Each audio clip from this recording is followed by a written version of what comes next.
Hey everyone, ready to dive in? Today we are looking into something really cool. It's about how music can actually I don't know, change how your memories feel emotionally. Yeah, it's wild. We're not just talking about you hear a song and it reminds you of something. This research is saying music can actually kind of shift how you remember past stuff, almost like adding some kind of filter to your memories, but way after they happened. It's from Georgia Tech, their School of Psychology. Thackery Brown led the team. There was Yiren, Sophia Mehdizadeh, and Grace Leslie too. They put it all in the Cognitive, Affective, and Behavioral Neuroscience Journal. Right, the title is a mouthful, something like Effective Music During Episodic Memory Recollection Modulates Subsequent False Emotional Memory Traces, an fMRI study. But the study's pretty clever, actually. Okay, so break it down for us. How'd they even test this whole music messing with memory thing? Okay, so basically they had people memorize these regular everyday stories, nothing too exciting or emotional.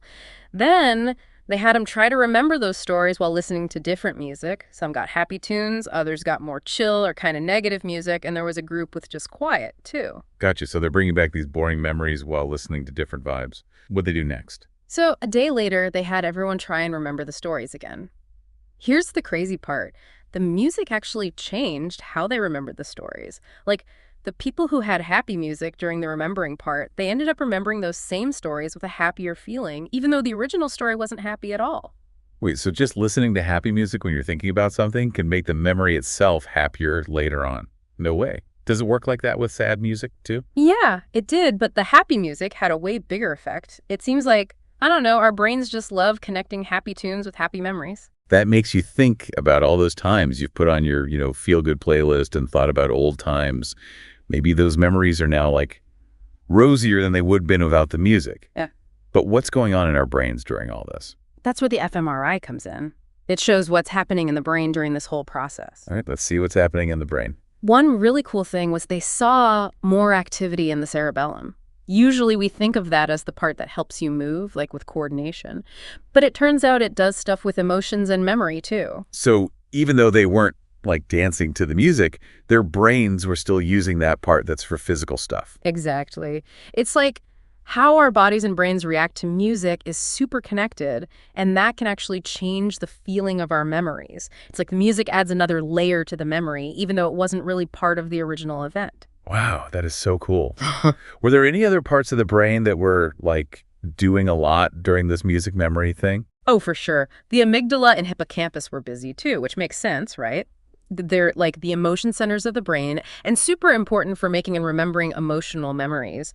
And what's crazy is the music made these parts active even though the stories they used weren't real. Hold on. So even if the story was made up, the music still made the brain have a real emotional response, and that got connected to the memory of the story. Yep, exactly. It's like the music was giving these fake stories real emotion in the brain.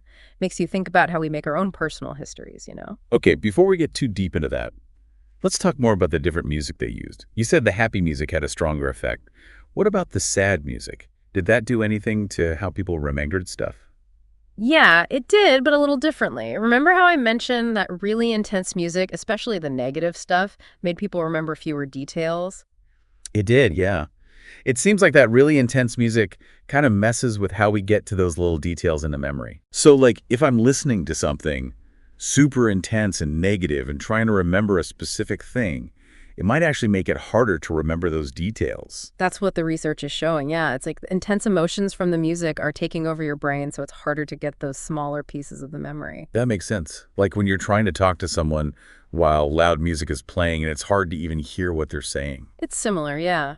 Your brain can only handle so much at once. With that intense music, the emotion processing kind of wins out over pulling up those memory details. So we've talked about how music can shape memories. But what does this research actually mean? What can people do with this information? Well, one big thing is to just pay attention to the music you choose, especially when you're thinking about the past. If you want to feel good or add some positivity to those memories, put on something upbeat and happy. And if you're feeling down and need to deal with some tough emotions, maybe a sad song can be good. It lets you feel those feelings and work through them. Exactly. Music can be a powerful tool, but you gotta use it in a way that makes sense for you. Another thing that struck me is it's okay if our memories aren't perfect, right? Maybe those emotions we add to them over time actually make them more meaningful and personal. Totally agree. Our memories aren't like snapshots from the past.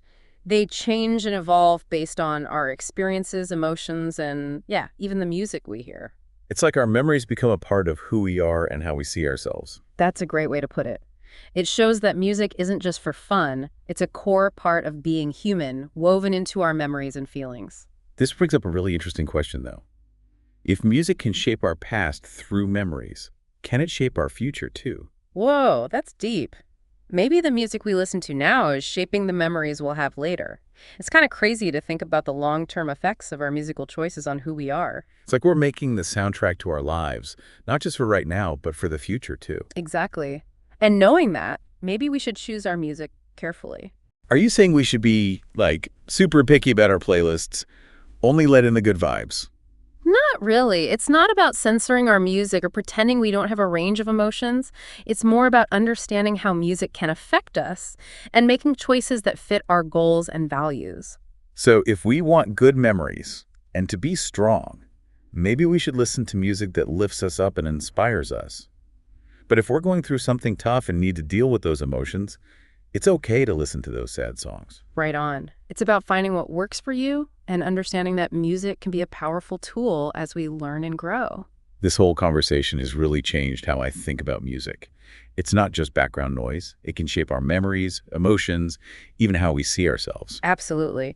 As we learn more about how our brains and music connect, we'll probably discover even more amazing things about the power of sound. I'm excited to see what the future holds for this research.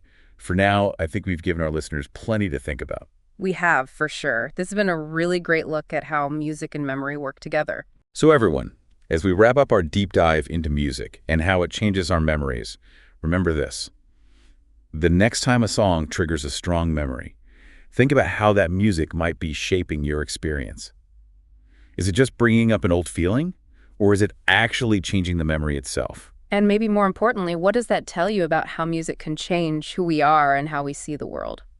It's amazing, right? Music can, connect our past, present, and future. Yeah, it's like we're traveling through time, picking the emotions for our own timelines with the music we choose. And that power means we got to be careful about the soundtracks we're making for our lives, right? You know, this research makes me think about how music is used everywhere. Like movie scores, they make you feel the emotions of the movie so much more. Or therapists who use music to help people deal with trauma. Totally. There are so many ways to use this, and we're just getting started. Imagine using music in school to help people learn and remember better. Or in ads to, secretly make people want to buy stuff. The possibilities are mind-blowing, and it's exciting to think how this research could make our lives better in all sorts of ways. But even beyond that practical stuff, there's something really deep about this idea that music shapes our memories and who we are. It does, right? It makes you wonder about what's real and how we experience time. Like, if our memories aren't set, but kind of fluid and changeable, what does that mean for who we think we are? Yeah, it's crazy to think our past isn't fixed, but can be, reinterpreted and reshaped by music. And maybe that's the biggest thing we learn from this. It shows us that we have more control over our own stories than we think. We're not just, along for the ride. We can shape our memories, and by doing that, shape how we understand ourselves. That's powerful, and I hope our listeners will think about that as they keep exploring this whole world of music and memory. Well, everyone, that's the end of our deep dive into this awesome research.